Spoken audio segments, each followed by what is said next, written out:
শোনো, আমার বয়ফ্রেন্ড আমাকে কল দিয়েছিল। আমার স্বামীকে এখানে রেখে আমি আমার বাসায় যাব, গিয়ে আমার বয়ফ্রেন্ডকে টাইম দেবো। কিন্তু এখন আমার স্বামীও বাসায় চলে যাবে, তাই আমার হাজব্যান্ডকে 1 ঘন্টা বাইরে রাখতে হবে। আমি চাই না এখন আমার হাজব্যান্ড বাসা যাক। তুমি যেভাবে হোক আমার হাজব্যান্ডকে আটকে রাখো।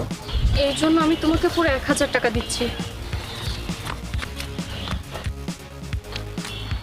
ঠিক আছে ম্যাডাম, আপনি চিন্তা করবেন না, আপনি যা বলবেন তাই হবে।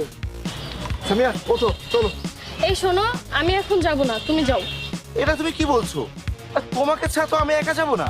কিন্তু তুমি যাবে না কেন? কি হয়েছে তোমার?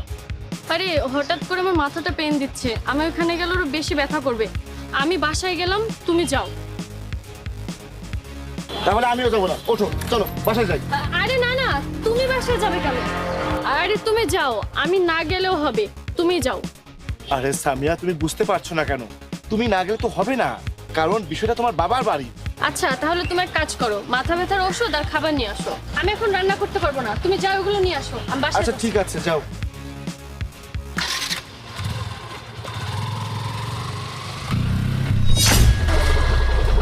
স্যার, আপনি এদিক দিয়ে যেতে পারবেন না। আরে যেতে পারবো না কেন? কি হয়েছে? স্যার, আপনার বিপদ, আপনি কোথাও যায়েন না। আপনি এখানে কিছুক্ষণ থাকুন, সামনে গেলে আপনার বিপদ হবে। সামনে গেলে আমার বিপদ হবে, এটা তোমাকে কে বলেছে? স্যার, আমি অনেক কিছুই আগে থেকে জানতে পারি, আমার মধ্যে সেই শক্তি আছে। আমি বুঝতে পেরেছি আপনি সামনে গেলে আপনার বিপদ হবে, তাই আপনি এখানে থাকেন আর আমার কথা শোনেন। প্লিজ স্যার, আমার কথা বিশ্বাস করুন, আমি মিথ্যা বলছি না। আরে ধুর, এসব আমার বিশ্বাস নেই। আমি যাচ্ছি, তুমি তোমার কাজে যাও। স্যার, আপনি এমন করছেন কেন? আমার কথা শুনুন, আপনার ভালো হবে। আপনি কত ভালো, আমার মায়ের চিকিৎসার টাকা দিচ্ছেন, আপনার কোনো ক্ষতি হোক সেটা আমি চাই না। আচ্ছা ঠিক আছে, তুমি যখন বলছো কি আর করা। 5 মিনিট অপেক্ষা করে তারপরেই যাবো। বাহ স্যার, খুব ভালো হলো, আপনি আমার কথা শুনেছেন। এখানে 5 মিনিট অপেক্ষা করুন। স্যার, এখন আপনি যান। আচ্ছা ঠিক আছে, তোমাকে ধন্যবাদ।